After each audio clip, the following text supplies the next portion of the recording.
Hey, everybody, and welcome to the Wherever You Go podcast. My name is Sam Bauer, and I am the moderator and host of this podcast. And you can see I'm back in the bathroom because I'm filming this one at home or recording this one at home. And well, my kids know not to come in here because the doors are shut. So at any rate, if you're listening, you probably didn't need that description, but if you're watching it, you'll see my shower in the background. So there you go.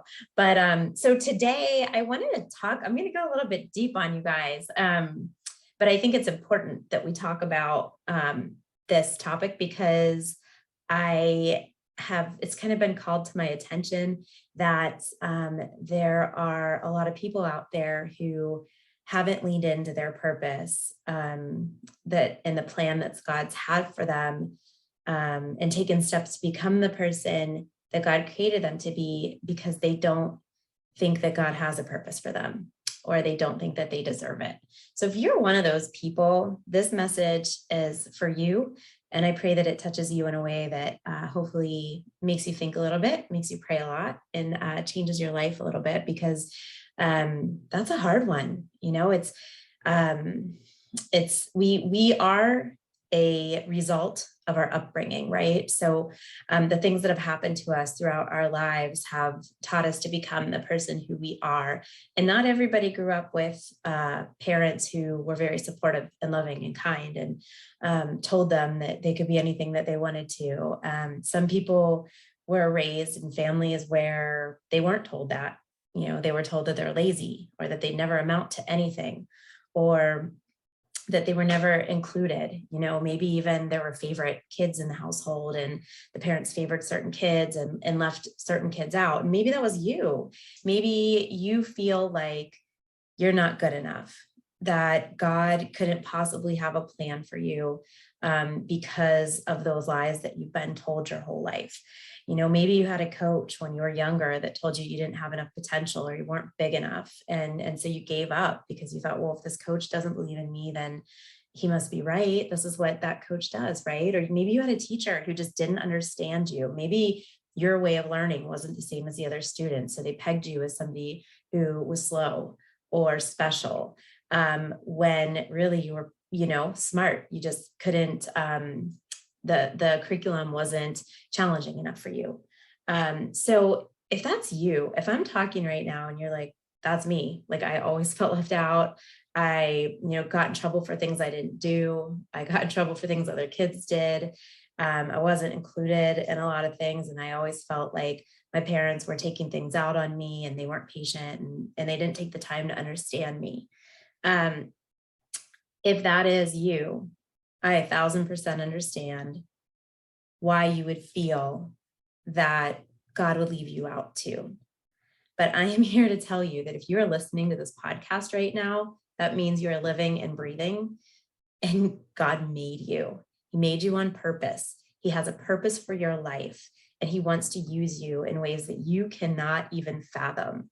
Like think of a dream. And if you're one of these people, you probably don't set high goals. You probably don't dream because you're worried about being disappointed, or you just feel like you're not good enough, or that's for other people. That's for the included people, for the people who got the good grades and were the teacher's pets and were the understood folks. Well, I'm here to tell you that God understands you, and he knows exactly how you feel.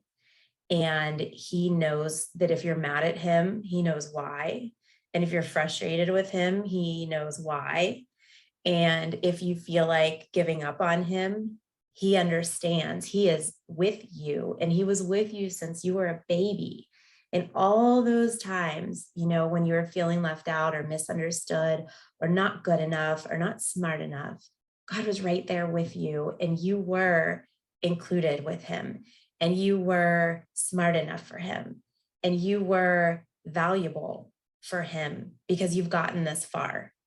So I know that's a hard thing to hear. And it's a hard thing if you're one of those people to accept that you might feel that way and that you might love God and you might believe in God, but it's hard for you to believe that there's a God out there that could love you so much and know you, everything about you, because he created you. He made you with a lot of gifts and a lot of special things that maybe the world doesn't understand. Maybe people don't understand. Maybe your teachers or your parents or your brothers and sisters, didn't understand, but God understands.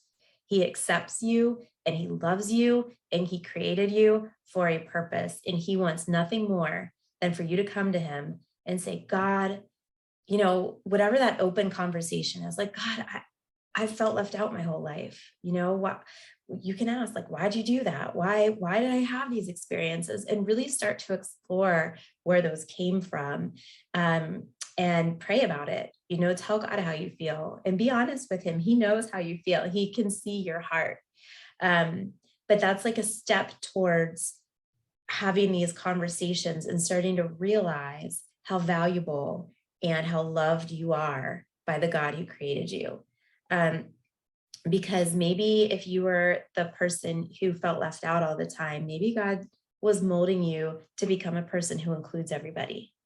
Maybe if you were somebody who, struggled at school because your teachers didn't understand you and you felt like you were always getting in trouble because you were dazing off or drawing on your paper instead of doing the work because you were bored, maybe that was, God had you there because you had to be there in order to like learn something out. He was sandpapering you and molding you into what was next for you.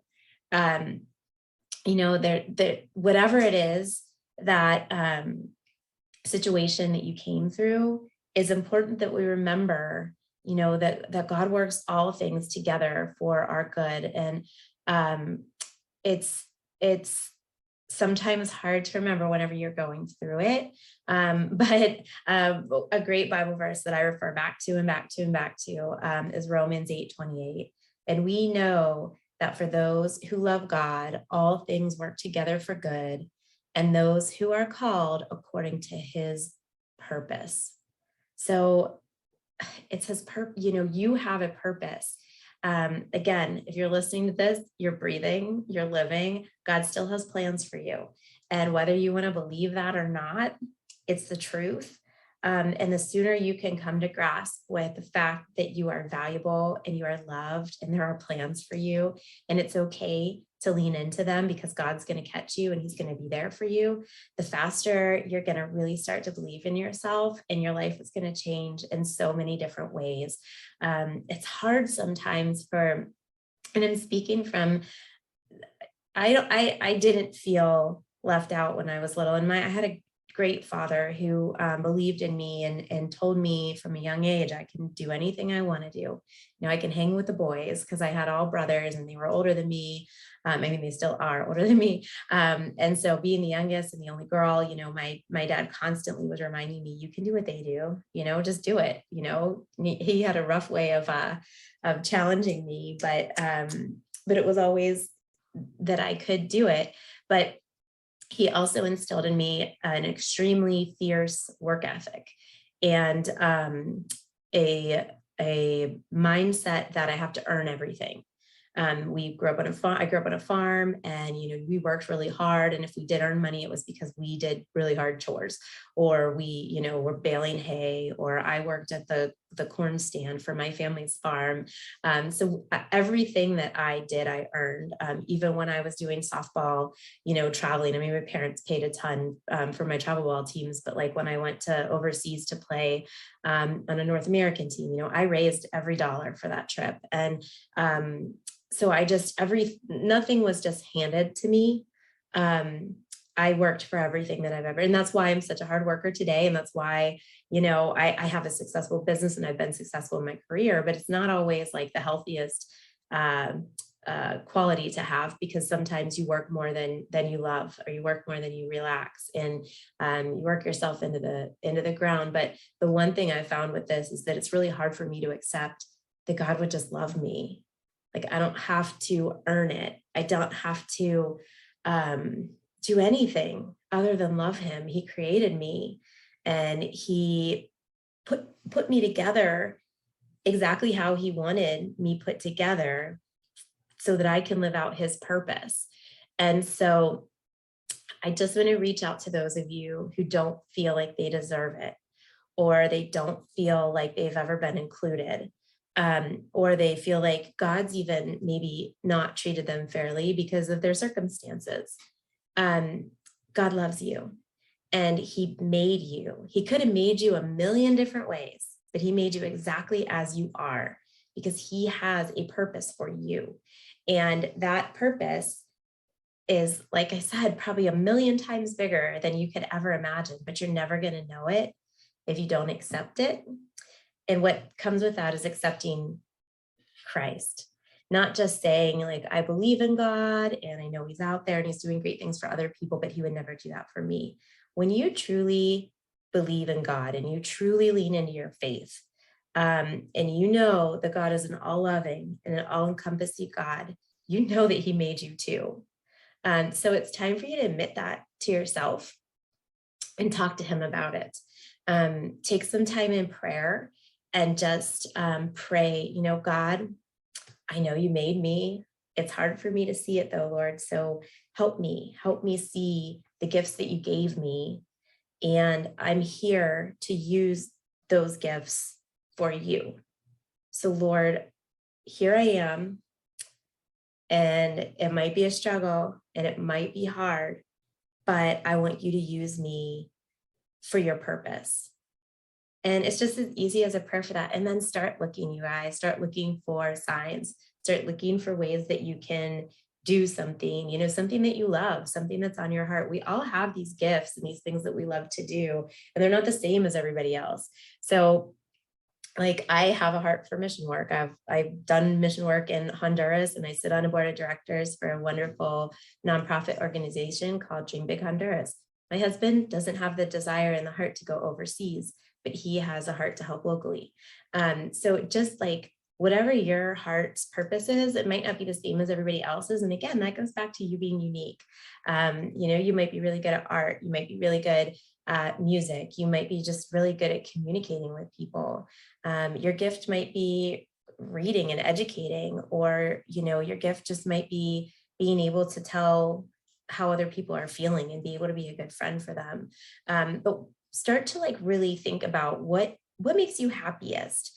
Like, is it when you're cooking for somebody, or is it when you're giving a gift, or is it when they're a homeless person, you give them some money, or what are the things that when you do them, you feel fulfilled and it makes you feel good? It gives you that like excitement inside of your heart. And so really, like I said, as you're coming to terms with all of this, because it's a lot, you guys, it's a lot when you go from not feeling like you're worthy to realizing that you're a child of God, and you are by all means worthy, and you're worth more than you can ever imagine, because God loves you and he created you. So as you're coming to terms with this, you're also going to have to start stepping out into like, okay, what are the things that I'm interested in? What are the things I love doing? And could God possibly be using me for this? And sometimes it's can be like intimidating. Like even for me, guys, this podcast isn't something I ever thought I'd do. It's not something that, it's not for me, it's for God. And I felt God pushing me on it. And I'm like, why? I'm not qualified. I don't have any like PhD. I'm not a theologian. My business is only coming up on 3 years old. I'm just, a mom and a wife and a business owner. And I'm not qualified to do this, but God kept pushing me. And so here I am. And many of you have sent me like the sweetest, kindest messages about how you've been touched by one of my podcasts or something that I've said, and have even come in and talked to me about goals, like things that I am blown away by.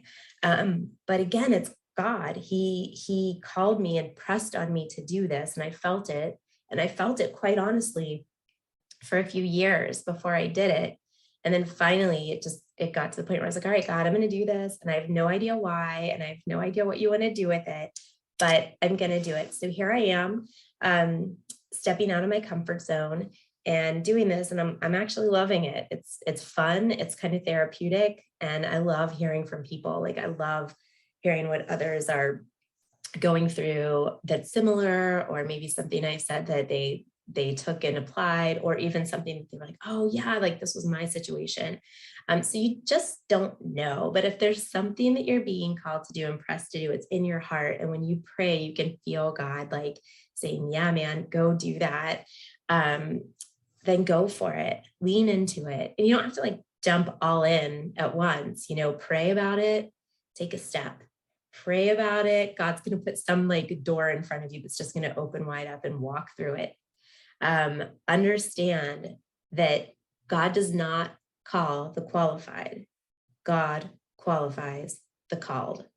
And time after time in the Bible, two of my favorite stories about this, and for those of you who do feel like, left out or not included, or like your family maybe didn't give you the benefit of the doubt, think about Joseph. Joseph, brothers tried to kill him. They put him in a pit and we're just going to leave him. And then like the oldest brother got like a pang of guilt, I guess, and decided, no, let's just sell him as a slave. No problem. That'll make it better. So they sold him as a slave. They tore up his like beautiful coat that his father gifted him, and they put blood all over it, took it back to dad and said like, sorry, Joseph got eaten by an animal. And then Joseph went on to like be next in line to the Pharaoh. I mean, this guy's story is incredible, but imagine how he felt. Definitely abandoned by his siblings who are supposed to like take care of you and love you, put in a hole to die. And then like they decided, oh, we'll be nicer and just sell you to slavery. Had a horrible bout with slavery,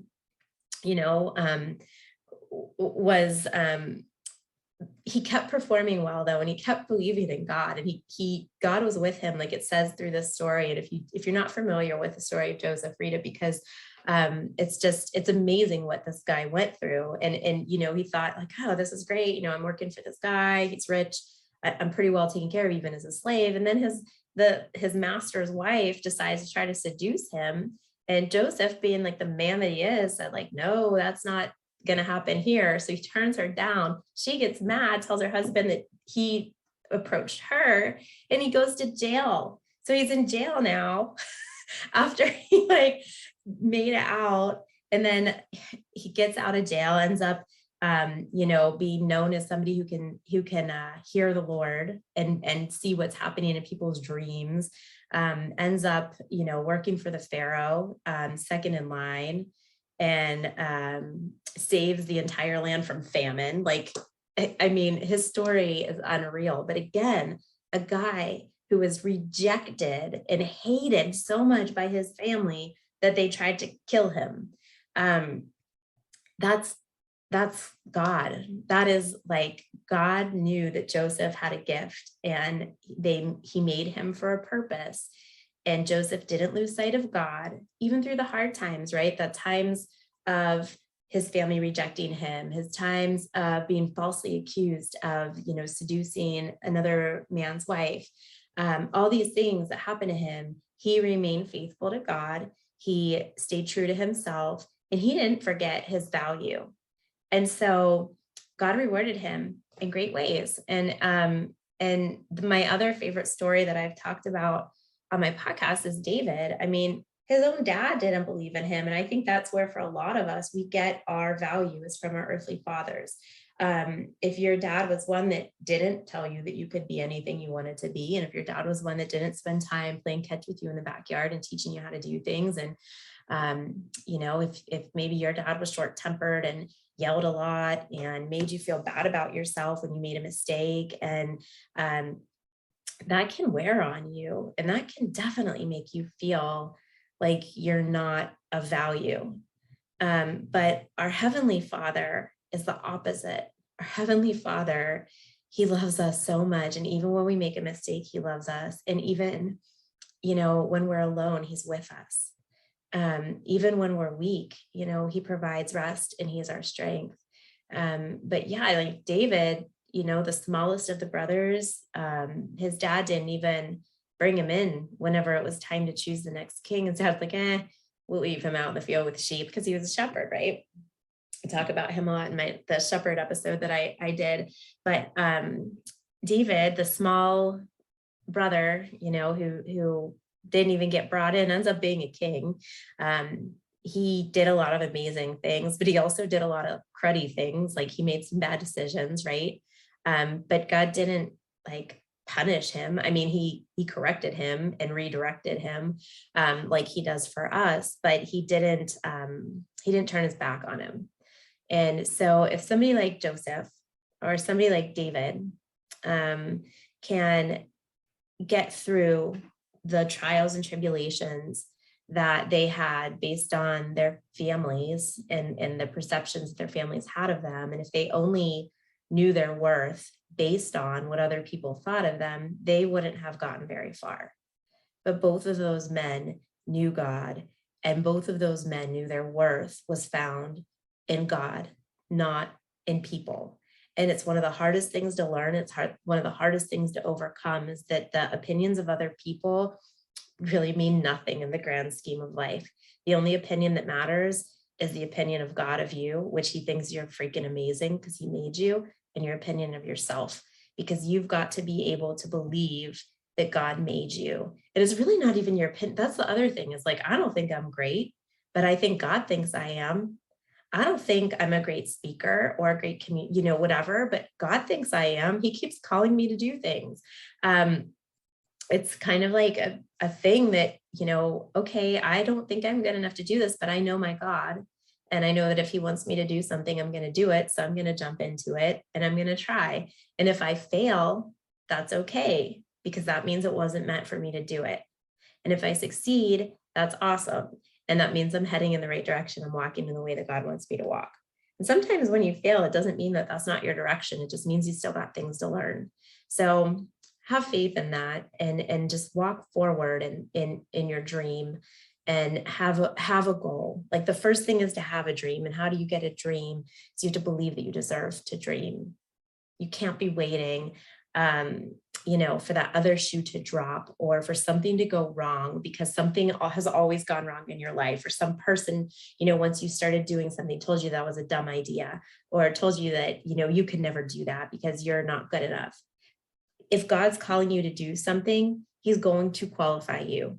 Might not be today, it might be tomorrow. Maybe when you start doing it, that all of a sudden you're like, hey, I'm pretty good at this. Like, I can do this. And you never thought you could. And it's because God gave you that gift, and he knows what he's doing.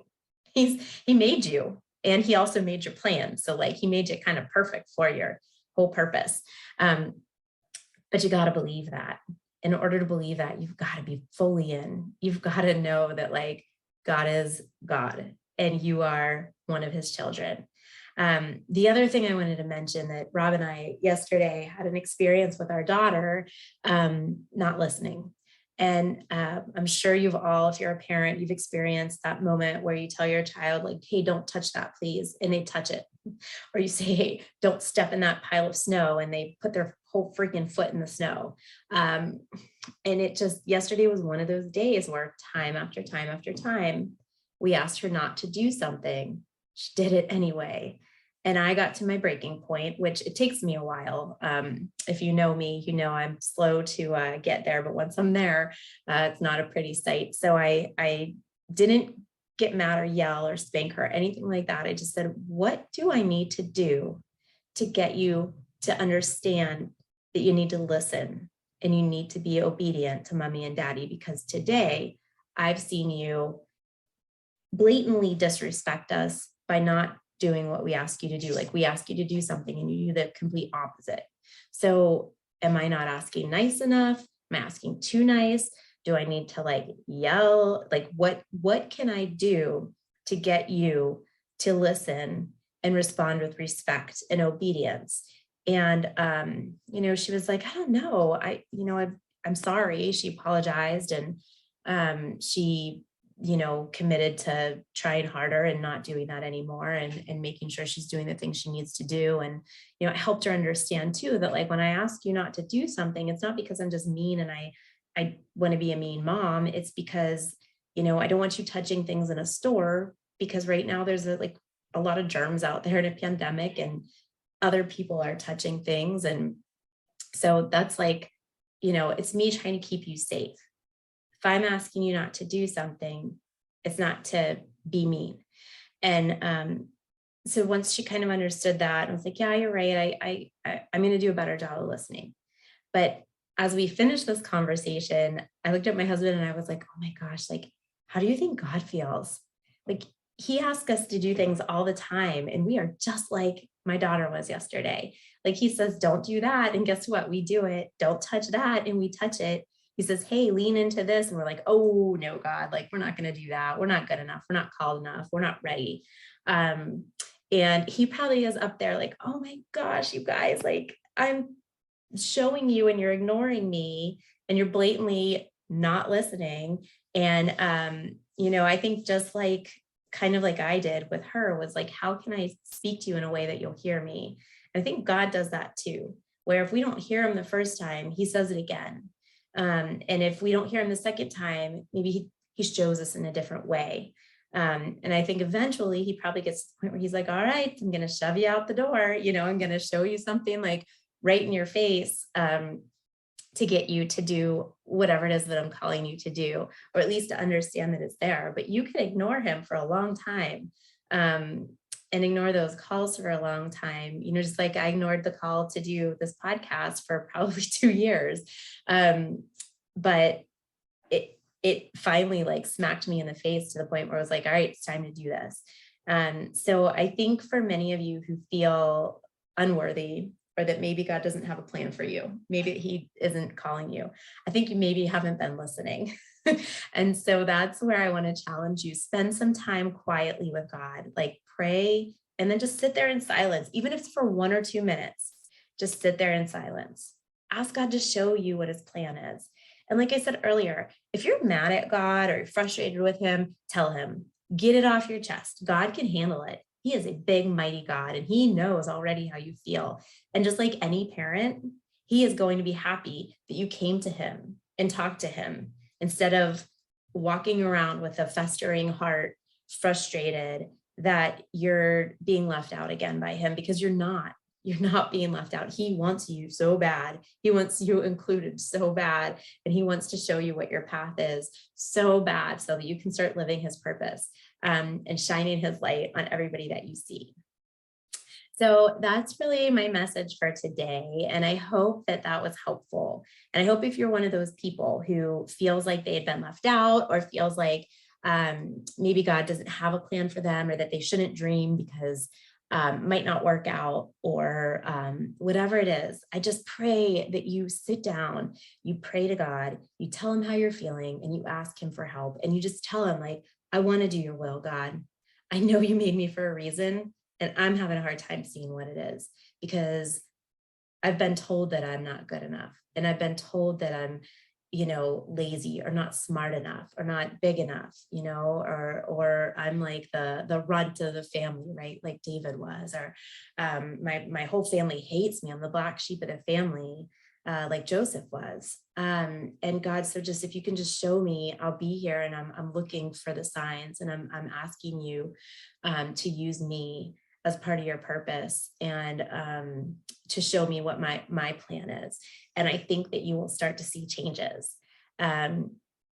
So that is my word for the day. I did want to share a Bible verse with you all out of I'm doing this wonderful Bible study.